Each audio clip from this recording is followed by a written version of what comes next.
या ओबीसी एल्गार सभेसाठी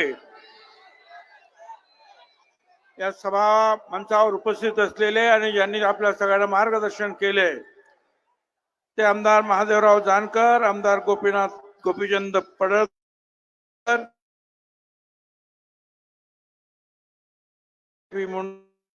लक्ष्मणराव गायकवाड, कल्याण दळे, दौलतराव शितोळे, सचिन साठे, Chandrakant Bavkar, PT Chavan, Sudarshan Gherde, doctor Sneha सोनकाटे आणि ज्यांनी ही भव्य रॅली आपल्या खांद्यावर घेऊन जी यशस्वी करून दाखवली ते समता परिषदेचे आमचे एक नेते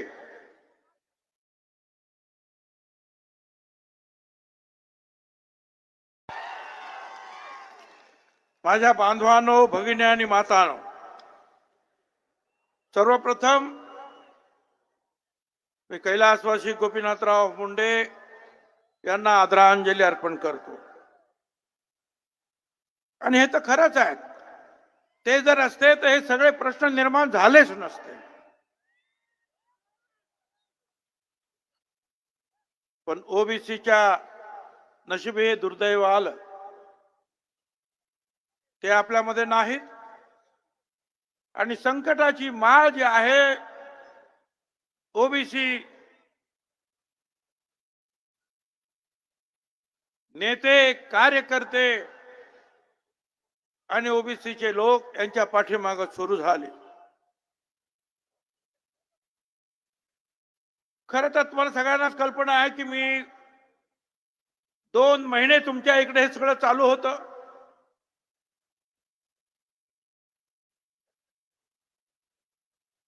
उपोषण सुरू होतं. 2 महिने माझ्या विरुद्ध शिवीगाळ सुरू होती. मी काही बोललो नाही. परंतु ज्या वेळेला या बीड मध्ये आगी पेटल्या, हे सुभाष राऊत मंत्रालयात माझ्या समोर बसलेले होते, माझ्या चेंबर मध्ये. आणि अचानक टीव्हीवर त्यांनी सांगितलं की साहेब, प्रकाशराव सोळंके यांचं घर पेटवलंय, धडाधड धडाधड स्फोट होतात गाड्यांचे. मी पण भयभीत झालो, काय चाललं काय हे. आणि नंतर माझ्या लक्षात आलं आणि मी या एसपी ना फोन करून सांगितलं की आता याच्या नंतर या सुभाष राऊत यांच्या सुद्धा हॉटेलवर हे लोक जाणार. सुभाष राऊत तिथून इकडे यायला निघाले आणि नेमक्या 4 तासामध्ये मी पाहतोय ते त्यांचं हॉटेल पेटवून दिलंय. राख रांगोळी काय म्हणतात ते मी तिथे नंतर पाहिलं जाऊन. धडाधड धडाधड आगी लागला. प्रकाश सोळंके त्यांचं घर पेटलं, हॉटेल पेटलं. संदीप क्षीरसागर, शरद पवार साहेबां गटांचे त्यांचं राष्ट्रवादीचं ऑफिस पेटलं, खलास. जयदत्त क्षीरसागर यांची शिक्षण संस्थेचं ऑफिस पेटलं, खलास. जयदत्त क्षीरसागर संदीप क्षीरसागर, योगेश क्षीरसागर हे सगळे एकाच घरात राहतात. त्यांची ऑफिस जाळली, त्यांच्या घरावर हल्ला, कोड नंबर देऊन हल्ले केले. कोड नंबर प्रत्येक ठिकाणी जिथे जिथे हल्ले झाले तिथे कोड नंबर देऊन, वेल प्लान, अचानक उद्भवलेली गोष्ट नव्हती. विचारपूर्वक जाळपोळीचा प्लान आखला गेला.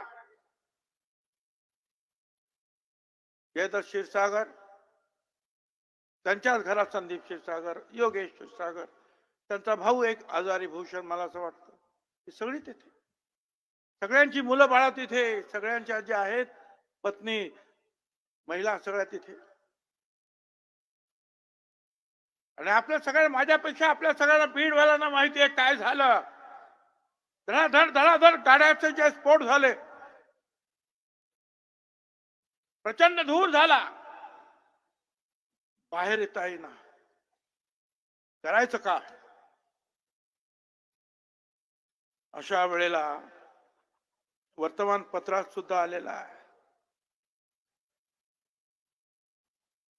नमाज पढण्यासाठी चाललेले लोक मुस्लिम समाजाचे, त्यांनी पाहिलं अरे हे काय चाललंय, घरामध्ये मुलं बाळ आहेत, त्यांना वाचवायला पाहिजे. बाहेर तर येता येत नव्हतं. डॉक्टर सारिका ताई, पोस्ट ग्रॅज्युएट, त्यांना त्यांनी फोन लावला, मागच्या बाजूला 10-15 फुटाची ती भिंत जे आहे, बाउंड्री वॉल, कंपाऊंड, जायचं कसं? या आमच्या भगिनींनी खुर्चीवर चढले, मुलाबाळांच्या पायाला धरून त्यांना उंच केलं. पलीकडच्या बाजूनं शेख वसीम, अन्सारी जलील, शेख सत्तार, शेख अजीम, ही सगळी मंडळी जी आहे पलीकडच्या बाजूने त्या भिंतीवर चढली. आणि त्या मुलांना जे आहेत, लहान बाळांना जे आहेत, हात धरून ओढून घेतलं वरती आणि त्यांच्या घरी घेऊन गेले. ही आहे माणुसकी. मजहब नहीं सिखाता आपस में बैर रखना, हिंदी है वतन है, हिंदुस्तान हमारा, हा हिंदुस्तान आपला.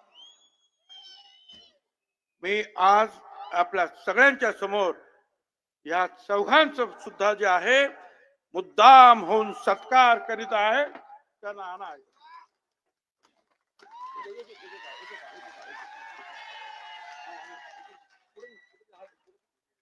बहुत बहुत शुक्रिया.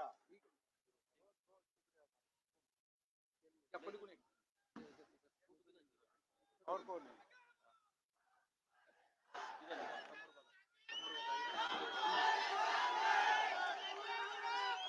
मुस्लिम समाजाचे हे कार्यकर्ते, हे लोक माणुसकी म्हणून जे आहेत, ह्या लहान कच्च्या बच्चांना वाचवण्यासाठी आपली प्रार्थना त्यांनी बाजूला ठेवली आणि ह्या लोकांना वाचवणं हाच खरा धर्म आहे. हे ह्या लोकांनी तुम्हाला आम्हाला शिकवलं. शुक्रिया. आणि पेटवणारे लोक काय करत होते? जय शिवाजी, जय जिजाऊ करीत जे आहे, आपल्या आया बहिणींच्या आणि भावांच्या घरांना आगी लावत होते. छत्रपती शिवाजी महाराजांच्या सुद्धा त्या सैन्यामध्ये हे सगळेच तर होते, सगळ्या धर्माचे लोक होते. बैरजी नाईक, रामोशी, सदोबा माळी, माळी समाजाचा संभाजी करवर धनगर, नेमाजी शिंदे धनगर, यसाजी गायकवाड माळी, शिवा काशीद न्हावी, जीवा महाले न्हावी, यसाजी कंक कोळी, सुर्याजी मालुसरे धनगर, तानाजी मालुसरे धनगर, लायाजी पाटील कोळी, कान्होजी आंग्रे कोळी, बाजी प्रभू देशपांडे काय असतं, मदारी मेहतार मुस्लिम, काजी हैदर मुस्लिम, रायप्पा महार, सिद्धाप्पा महार, अरे सगळी मंडळी होती. आणि त्याच बरोबर जे आहे मुस्लिम समाजाचे सुद्धा किती लोक होते. सिद्दी अंबर वहाब, नूरखान बेग, सिद्दी अब्राहिम, सिद्दी हिलाल, मदारी मेहतर, काझी हैदर, दाऊद खान, इब्राहिम खान सगळेच तर महाराजांच्या बरोबर होते. आणि अनेक लोक महाराजांचं जे पहिलं चित्र जे निघालेलं आहे ना, काढलेलं आहे, ते मीर मोहम्मद या मुस्लिम चित्रकारानं महाराजांचं पहिलं चित्र पेंटिंग जे आहे हे तयार केलं आहे. पहिलं चित्र मीर मोहम्मद. ही सगळी मंडळी जी आहे ती होती ना रे तिथे बाबा. आणि मग तुम्ही तर मराठी छत्रपती शिवरायाचं नाव घेता आणि आपल्याच लोकांना आगीमध्ये ठोक. मला तर त्याच्यानंतर वाईट वाटलं ते ह्या गोष्टीचं, की त्याच्यातले काही लोक जे आहेत हे संदीप क्षीरसागर, त्यांना घेऊन ते रोहित पवार त्या जरांगेच्या हॉस्पिटलमध्ये गेले तिकडे आणि त्यांना सांगता सर सर संदीप क्षीरसागर आला. कशाला गेला रे बाबा तू? हा, बाकीचे काही लोक गेले. शाबासकी देतो आमच्या या समता सैनिकाला, सुभाष राऊतला. दुसऱ्या दिवसापासून कामाला लागला. महाराष्ट्रामध्ये ओबीसीच्या कामासाठी झुंपून घेतलं.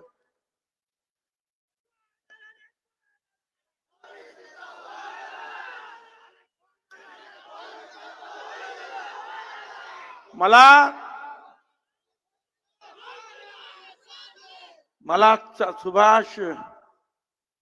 सुभाषला सांगा, ते सुभाष राऊतला काम करीत रहा. अरे लग गई आग जमाने में, लग गई आग जमाने में तो बचा क्या है? अगर बच गया तू तो जला क्या है? आम्ही सगळे तुझ्या बरोबर आहोत. अरे एवढंच नाही, आतमध्ये घुसले, फार वरतीपर्यंत गेले, प्रत्येक गोष्ट जाळली आणि एक त्याचा कार्यकर्ता वरतीच अडकला. त्याला खालीच येता येईना. सगळीकडे आग, पेटवणारच सापडला त्याच्यामध्ये आणि त्याने वरून उडी मारली आणि त्याचं तंगड तुटलं. ते हॉस्पिटलमध्ये गेलं आणि या पोलिसांना सांगतोय की मला सुभाष राऊतने वरून ढकललं. म्हणजे सुभाष राऊत काय त्या जळत्या हॉटेलमध्ये गेला होता? अरे तो तर माझ्याकडे बसला. आणि सुभाष राऊत तुला कशाला ढकलेल? तुझ्या कर्मानं तुझं तंगड गेलं, त्याला काय करणार?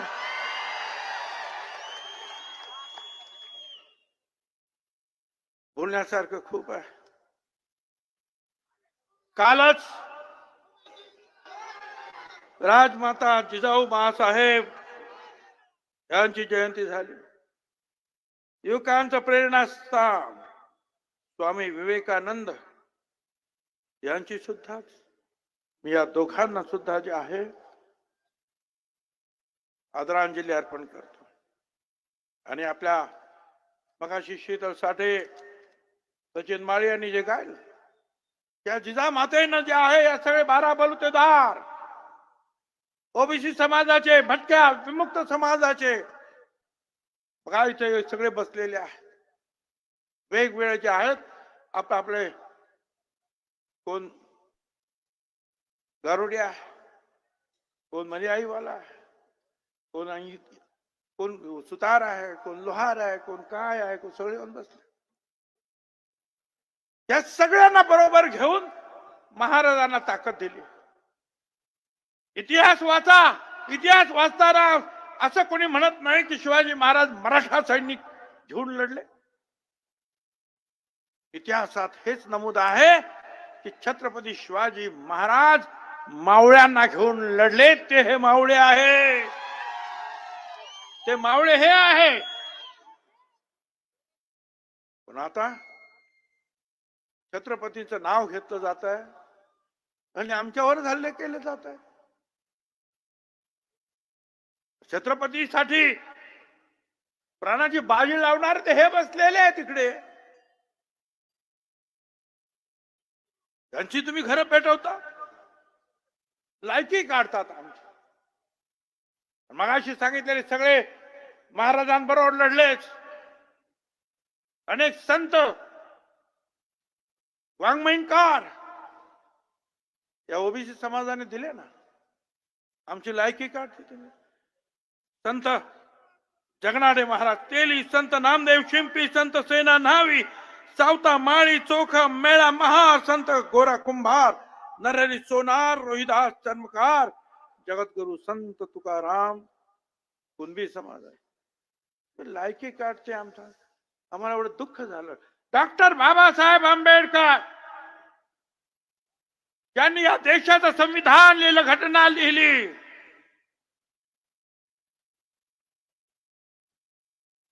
दलित समाजातील बाबासाहेबांचं तुम्ही चरित्र वाचा. कपडा घ्यायला गेले नवीन आणि दिला कोणी तरी तो नवीन कपडा त्यांनी वापरायचा नाही. तो चिखलामध्ये त्याला घासायचा, तो फाडायचा, त्याच्यातला तुकडा काढायचा आणि लंगोटी घालून मग जायचा. बाबासाहेब अशा परिस्थितीमध्ये लहानाचे मोठे झाले, शिकले. वाचा तुम्ही त्या बाबासाहेब आंबेडकरांचं चरित्र.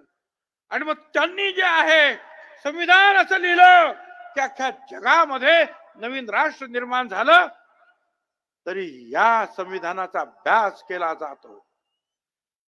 भारताबरोबर इतर अनेक देश स्वतंत्र झाले, तिथे लोकशाही संपली, मिलिटरी आली, परत लोकशाही आली, परत मिलिटरी आली.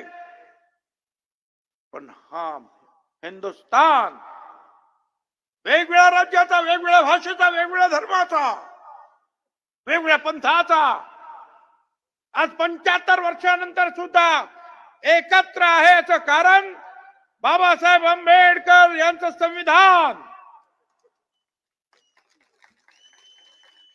तुम्ही आमची लायकी काढता. बाबासाहेब आंबेडकर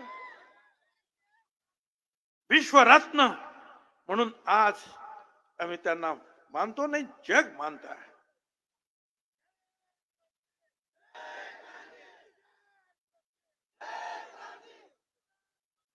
मगाशी सांगितल्याप्रमाणे गोपीनाथराव मुंडे यायला पाहिजे होते, या आपल्यामध्ये राहायला पाहिजे होते. या बीड मध्ये मोठे मोठे नेते आहेत.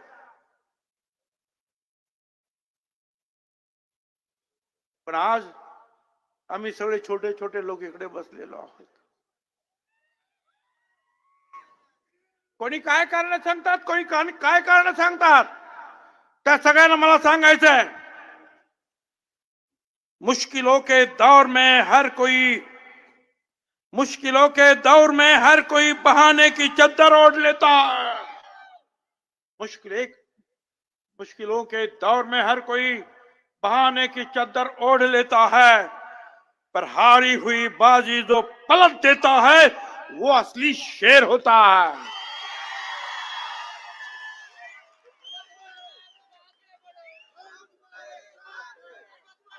दोन शब्द आमच्यासाठी. समोरचे जे आहेत बलदंड आहेत, बोलवून बोलवून त्यांना सगळी मदत दिली जाते आहे. आर्थिक मदत दिली जाते आहे, गाड्यांची मदत दिली जाते आहे. उपोषण करते त्यांचे आले तर 200 जेसीबी उभे राहत आहेत, हेलिकॉप्टरची फुलं. लेकर गरीब आहे.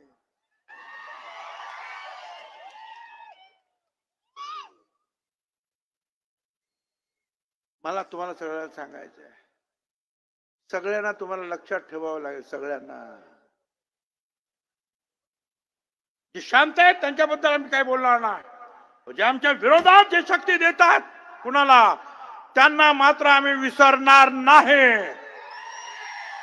येणाऱ्या निवडणुकांमध्ये त्यांना त्यांची जागा आपल्याला दाखवून द्यावी लागेल. त्यांना त्यांची किंमत जी आहे, ही जे चाललंय त्याची किंमत त्यांना मोजावीच लागेल. मला त्या सगळ्यांना सांगायचं आहे, महाराष्ट्रातल्या सगळ्या नेत्यांना, सगळ्या पक्षाला, मी असं समजू नका तेच सगळे काय आहे, आम्ही कुणी नाहीत. आता उपोषण करते सांगतात 3 कोटी मराठा समाजांना मुंबईत घेऊन जाणार. 3 कोटी. अरे 54% तो ओबीसी, 20% दलित आदिवासी, 3% तर ब्राह्मण खऱ्या, आणखी 1-2% काही जैन असतील, अमुक असतील, तमुक असतील. 12 कोटी आपण धरूया. 12 कोटी मध्ये 16-17%, त्याच्यामध्ये आणखी 7-8% तर कुणबी आहे. मग राहिले किती? 10%, 9%, तेवढे पण ना. आणि मग हिशोब करा किती लोक आहेत, आणि हे सगळे काम धंदा सोडणार आणि तुमच्या पाठीमागे येणार. तिकडे तुम्ही फिरणार आणि हॉस्पिटलमध्ये जाऊन झोपणार.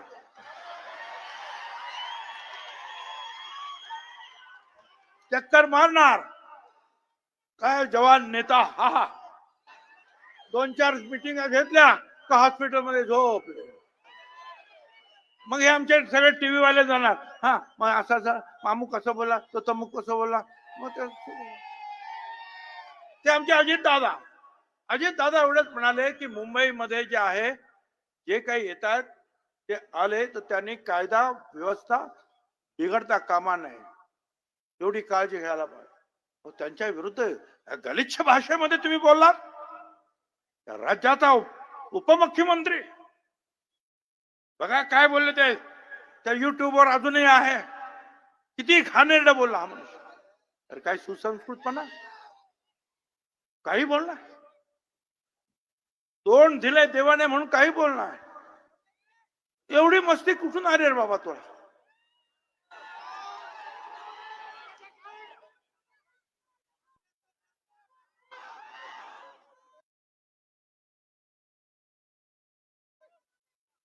मला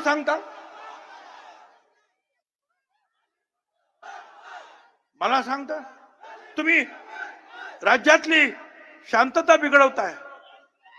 मी बिघडवतो शांतता? जाळपोळ मी केली, गावबंदी मी केली, लोकांना मारहाण मी केली. आज सुद्धा अजूनही जे आहे मारहाण चालू आहे. या इथे माझ्याकडे अनेक लोकांच्या तक्रारी आहेत, कंप्लेंट आहे. हा एक कोणतरी अशोक इंगळे, त्याने काहीतरी एक पोस्ट केली होती, झालं त्याला एवढी मारहाण केली की त्याच्या डोळ्याला मार लागला. काय करायचं. अशा एक नाही अनेक माझ्याकडे तक्रारी आहेत. या मारहाणीच्या, ही दादागिरी, ही पोलिसांनी सुद्धा जे आहे याच्यामध्ये आता न घाबरता या सगळ्यांच्या विरुद्ध जे आहे कारवाईला हात घातला पाहिजे. तुम्ही जर असे गप्प बसलात, कारवाई जर केली नाही, तर मग जनता सुद्धा मग एखाद दिवशी जे त्रस्त होऊन कायदा हातात सुद्धा मग घेते, या लक्षात ठेवलं पाहिजे. आपण मराठा समाजाला आमचा विरोध नाही. मराठा समाजाला आरक्षण द्या हे मी पण सांगतो. आमचे सगळे लोक सांगतात मराठा समाजाला आरक्षण द्या, वेगळं आरक्षण द्या, वेगळं आरक्षण द्या हे सांगतो. कारण 300, 350, 450 जाती ह्या ओबीसी मध्ये आहेत. त्यांना आतापर्यंत फक्त 9.5% आरक्षण मिळालं. सचिवालयामध्ये ज्या नोकऱ्या आहेत ना, त्याच्यामध्ये फक्त 9.5% जे आहे नोकऱ्या मिळालेल्या आहेत. आरक्षण 27% ओबीसी मध्ये, ओबीसीला आरक्षण मिळालं आतापर्यंत फक्त 9.5%. अरे आम्हाला अजून जे आहे आमचं आरक्षण जे आहे पूर्ण तुम्ही करत नाही. आणि तुम्ही मागताय आमच्याकडे आरक्षण. एवढ्या सगळ्या जाती आहेत. मगाशी त्या परत त्या जाती कुठच्या आहेत हे मी सांगणार नाही का, परंतु आमचं म्हणणं आहे वेगळं आरक्षण द्या, चुकीचं आरक्षण देऊ नका. चुकीचे पायंडे पाडू नका.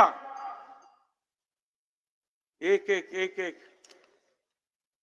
मला कळत नाहीये त्या बीड मध्ये मराठा आरक्षण जाळपोळ प्रकरणातील आरोपींना विनामूल्य जामीन मिळवून दिल्याबद्दल ऍडव्होकेट संतोष घोलप त्यांच्या टीमची दखल घेऊन सत्कार करण्यात आला. सदर सत्कार संपादक जितेंद्र शिरसाट, मराठा क्रांती मोर्चा समन्वयक बीबी जाधव, रुपेश राजे बेंद्रे पाटील हे सगळे कार्यकर्ते, अशी अनेक नावं आहेत. लवाळे आहेत, धांडे आहेत, निकोन निकोन. का रे बाबा, लोकांची घरदार जाळली, बायका पोरं मेली असती. अशा लोकांना पकडल्यानंतर जामीन देण्यासाठी जे उभे राहिले, ठीक आहे, त्यांचं प्रोफेशन असेल ते उभे राहिले, पण तुम्हाला त्यांचा सत्कार करण्याचं कारण काय? हे सगळं काय सांगता? या सगळ्यांना जाळपोळ करण्यासाठी कोणी उद्युक्त केलं? मी तर पहिल्यापासून सांगतोय की तुम्ही सगळे यांच्या पाठीमागे आहात. आणि म्हणूनच हे जे उपोषण करते आहेत ना, ते सांगतात की त्यांना पकडू नका, त्यांचे गुन्हे मागे घ्या आणि जामीन झाल्यानंतर त्यांचा सत्कार करायला जातात. याचा अर्थच तो आहे की हे सगळे तुमचेच गुंड होते, ज्यांनी ही घरं जाळली, ज्यांनी हॉटेल जाळली, तुमचे गुंड होते. हे सगळं पाहिल्यानंतर छगन भुजबळ मध्ये आला. तोपर्यंत मी छगन भुजबळ गप्प होतो.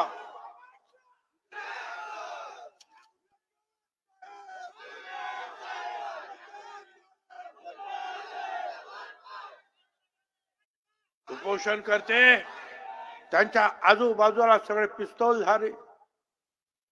तो एक पिस्तूलधारी पकडला, काय ना, तो बेदरे बोदरे काहीतरी त्यांचं नाव आहे बाबा,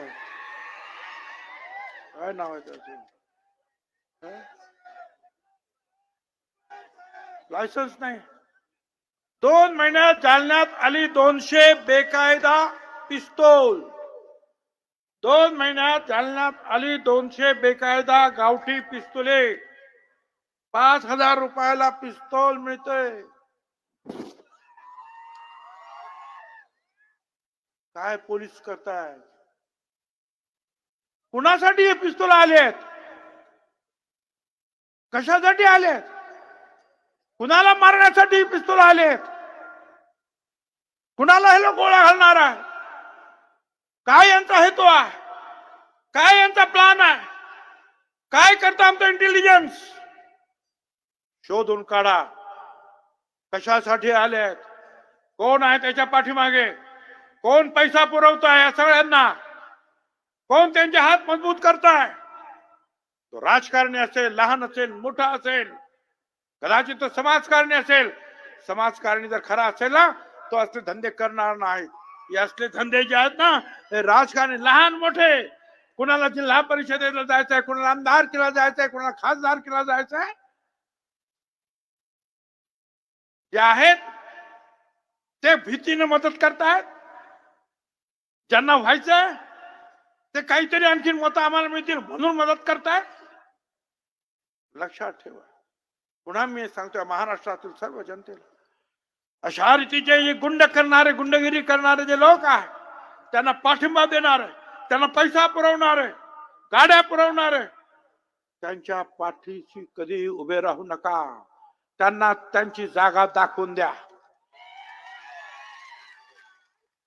काही काही लोक जात आहे, काही राजकीय अधिकाऱ्यांना,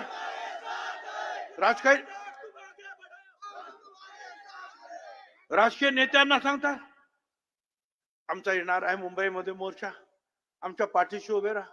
अरे, आणि तेही सांगतात काय काय, आमच्या महिला भगिनी पण सांगतात, मोठ्या नेत्या, मी आहे तुमच्या पाठीमागे.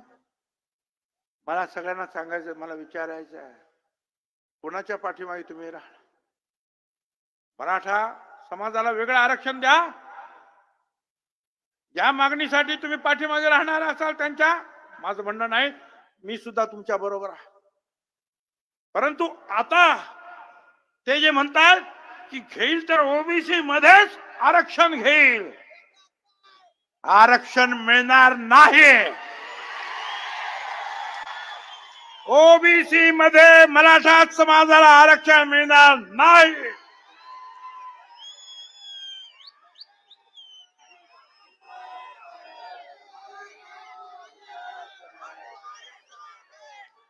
अरे चार चार आयोग, खत्री आयोग, बापट आयोग, असे अनेक आयोग आले आणि त्यांनी मराठा समाज गेला. त्यांनी सांगितलं आम्हाला सामाजिक दृष्ट्या मागास करा आणि आरक्षण द्या. त्यांनी सांगितलं नाही, तुम्ही सामाजिक दृष्ट्या मागास नाही. त्यांनी ते फेटाळलं.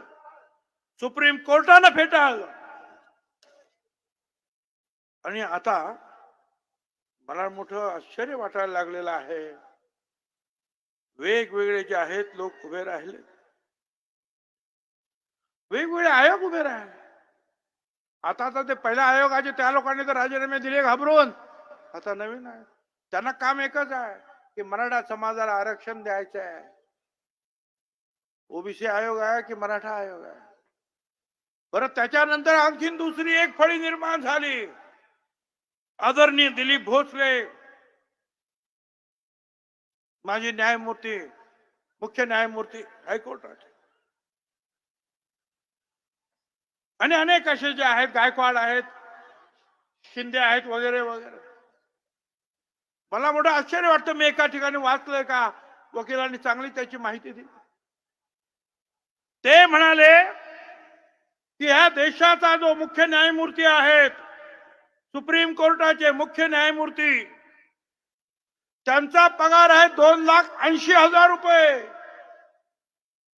या देशाचे आजचे मुख्य न्यायमूर्ती सुप्रीम कोर्टाचे, त्यांचा महिन्याचा पगार 2,80,000 रुपये. आणि दिलीप भोसले आणि त्यांचे इतर लोक, दिलीप भोसले यांचा पगार 4,80,000 रुपये. मुख्य न्यायमूर्ती आजचे त्यांना 2,80,000 आणि यांना 4.5 लाख रुपये. त्यांच्या बरोबरचे जे इतर आहेत त्यांना सुद्धा सर काय चाललं.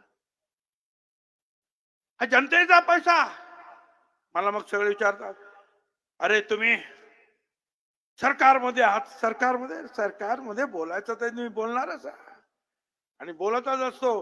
आणि तुम्ही जे आता मी जिथे बोलतो त्याच्या द्वारे जे आहे ते सरकारमध्ये जातच असतं ना, आणि सरकार वाचतच असतं मी काय बोलतो ते. हो, याच्यानंतर भीती तरी काय. भीती अशी की छगन भुजबळला बघून घेऊ, छगन भुजबळला सोडणार नाही, आम्ही घेणारच, आरक्षण घेतल्याशिवाय राहणार नाही. हे सगळं काही सुरूच आहे. भीती एवढी की त्यांची मीटिंग असली तर बीड बंद, जालना बंद. अरे काल परवा जे आहे, काल प्रधानमंत्री आले मोदी साहेब नाशिक मध्ये, तर नाशिक बंदचा आदेश कोणी काढला नाही हो. अरे आले, यांची मीटिंग, त्याच्यामुळे म्हणे बंद. अरे काय बंद. आणि हा हे बघा, हे फोटो तुम्हाला दिसणार नाही पण तुम्हाला माहिती आहे कोण बोलला असेल. आमच्या हातात दंडुके, सरकारला पायाखाली तुडवू शकतो, भुजबळांनाही पाहून घेऊ. काय पाहून घेतो बाबा तू. दंडुके काय, पिस्तूल काय. मला त्यांना सांगायचंय, बेटा छोड़ दे ये हथियारों की बात, बेटा छोड़ दे ये हथियारों की बात, तू हमसे क्या टकराएगा. अरे जो जो हमसे टकराए सब मिट्टी में मिल जाए. तुम हमसे टकराए, हथियारों की बात करता है. मला सांगायचं आपल्या सगळ्यांना, पुन्हा एकदा सांगायचंय, मराठा समाजाला विरोध नाही, परंतु तुम्ही जर आमचंच आरक्षण घ्यायला जर तयार लागलात तर जे जे त्या आमच्या आरक्षणाच्या विरुद्ध उठतील त्यांच्या विरुद्ध आम्ही जाणार। एक बाळासाहेब सराटे ते हायकोर्टामध्ये त्यांनी केस टाकली। काय टाकली केस? की या ओबीसी मध्ये असलेले जे आम्ही सगळे आम्ही सगळे आहेत ते सगळे बेकायदेशीर आहे, त्यांना ओबीसीच्या बाहेर काढा। बघा, हे मराठा समाजाचे नेते आहेत, हायकोर्टामध्ये केस काय टाकली की हा सगळ्यांना साळे माळे कोळी तेली तांबोळी हे सगळे जे आहेत बसलेले भटक्या विमुक्त सगळे बेकायदा आहेत, त्यांना सगळ्यांना बाहेर काढा, ही एका बाजूने। आणि दुसऱ्या बाजूने मराठा समाजाला ओबीसीत आरक्षण मिळालंच पाहिजे। वा, काय धंदा आहे हा? मला काय समजत? मला सरकारला सांगायचं आहे, ओबीसीच्या आरक्षणाला रस्त्यावर काय किंवा कोर्टात काय धक्का लागता कामा नये, त्याची काळजी जबाबदारी सरकारची आहे।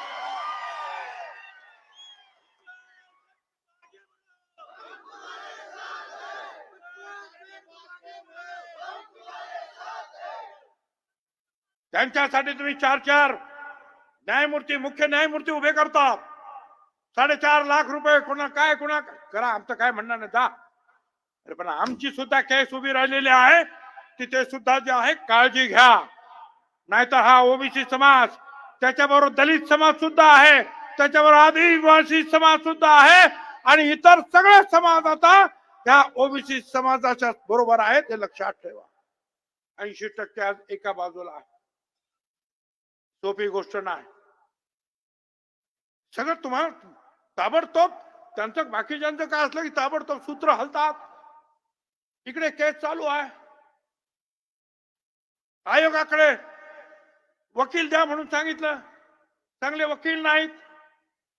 हायकोर्टाने सांगितलं आयोगाला की ह्या ओबीसीची केस जी आता जी सराटेने मांडलेली आहे त्याच्यासाठी चांगले वकील द्यायला हवेत हायकोर्टामध्ये। अरे द्या ना लवकर, का बसलात? हा जो द्वेष है का क्लेशापोटी जो है द्वेष जो है निर्माण होतो आहे, अन्याय सहन होत नाही म्हणून बोलावं लागतं।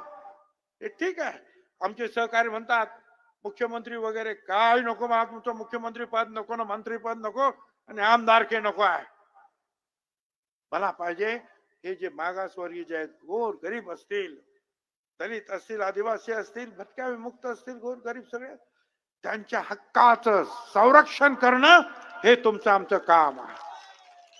अरे बाबासाहेब आंबेडकर त्यांनी सुद्धा या गोरगरिबांच्या संरक्षणासाठी संविधान लिहिलं, त्या संविधानामध्ये दिलेलं जे आरक्षण आहे हे वाचवणं तुमचं माझं काम राहणार।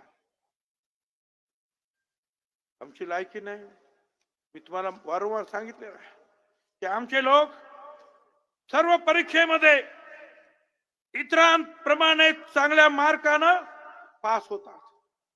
ओपन मध्ये 96.5%, ओबीसी वाले सुद्धा 96.5% आणि व्हीजेएनटी वाले ते सुद्धा 96.5%। ही पोरं आमची पण हुशार आहे, आमची लायकी नाही म्हणून तुम्ही सांगता। तुम्ही या ठिकाणी माझा एकच हात जोडून विनंती आहे, तुम्हाला उतरावं लागेल या लढ्यामध्ये, सांगण्याची पाळी येता कामा नये। आम्ही कायदा हातात घेणार नाही, पण संविधानाने जे आम्हाला बोलण्याचा अधिकार दिलेला आहे तो अधिकार गाजवल्याशिवाय आम्ही राहणार नाही। सभा घेण्याचा आम्हाला अधिकार आहे, आमचं दुःख मांडण्याचा आम्हाला अधिकार आहे, आम्ही कोणाची झाडपूळ करणार नाही। अरे आम्ही पेटवणारे नाही, आम्ही पटवणारे आहोत, आम्ही मोडणारे नाही, आम्ही घडवणारे आहोत। आम्ही कोणाला त्रास देणार नाही, जाळणारे नाहीत, आम्ही जुळवणारे आहोत एकमेकाला. तुम्ही आमची घरं जाळाल, तुम्ही आमच्यावर हल्ले कराल, तुम्ही सांगाल यांचं आरक्षण आम्हाला द्या आणि आम्ही गप्प बसू, तर आम्ही सुद्धा मेल्या आईचं दूध प्यालेलो नाही, हे सुद्धा लक्षात ठेवा. आणि माझी तमाम मराठा समाजाच्या नेत्यांना विनंती आहे की तुम्ही हे थांबवलं पाहिजे. तुम्ही त्यांना सांगितलं पाहिजे. तुम्ही गप्प बसलात तर हा जो गुन्हा घडतोय, हा जो अन्याय ओबीसीवर होतोय, त्याच्यामध्ये सहभागी झाल्याचं पातक तुम्हाला लाभेल. मला तुम्ही सांगता, त्यांना जाऊन सांगा ओबीसीतून आरक्षण मागणं चूक आहे, जाळपोळ करणं चूक आहे, जिवंत कारतूस बाळगणाऱ्या बरोबर संबंध ठेवणं चूक आहे, पोलिसांवर हल्ले करणं चूक आहे, गुन्हे मागे घेण्यासाठी दबाव टाकणे चूक आहे, गाव बंदी करणं चूक आहे, एखाद्या समाजासाठी त्याच्या मागणीसाठी शहर बंद करणं, लोकांना वेठीस धरणं चूक आहे, अमुक तारखेपर्यंतच आरक्षण द्या बालिश मागणी करणं चूक आहे, सरकारला वेठीस धरणं चूक आहे.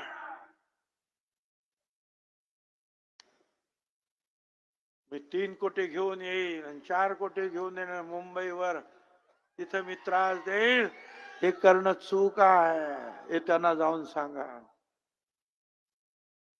करतायत ना तुमच्यासाठी प्रयत्न वेगळं आरक्षण देण्यासाठी, मग कशासाठी हे सगळं चाललंय? दबाव निर्माण करण्यासाठी.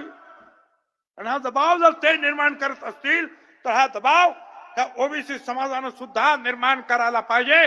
दलित, आदिवासी सर्व इतरांनी त्याला साथ दिली पाहिजे. एकमेकाच्या या सगळ्या दुःखामध्ये तुम्ही आम्ही सगळ्यांनी सहभागी व्हायला पाहिजे. म्हणजे हा काय या सगळ्या समाजाला आज ओबीसी संकटात आहे, तो कदाचित जात्यात असेल, तुम्ही चुपात असाल, चुपातले कधीतरी जात्यात येतील, लक्षात ठेवा. म्हणून प्रत्येकानं एक दुसऱ्याचं आरक्षण जपण्यासाठी एकमेकाला सहकार्य केलं पाहिजे, त्याच्यासाठी लढलं पाहिजे, न घाबरता आलं पाहिजे पुढे.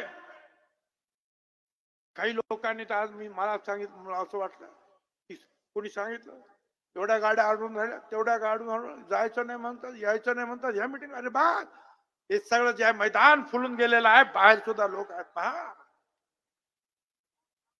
पुन्हा एकदा सुभाष राऊत आणि त्यांच्या सहकार्याने तुम्हा सगळ्यांना आणि माझ्या सगळ्या सहकार्यांना मी धन्यवाद देतो की आपण लढलं पाहिजे. आणि एक लक्षात ठेवा, जीते वही है जो शेर होते हैं, जीते वही है जो शेर होते हैं, बाकी सब मिट्टी के ढेर होते हैं. धन्यवाद. जय हिंद, जय महाराष्ट्र, जय ओबीसी, जय ज्योति, जय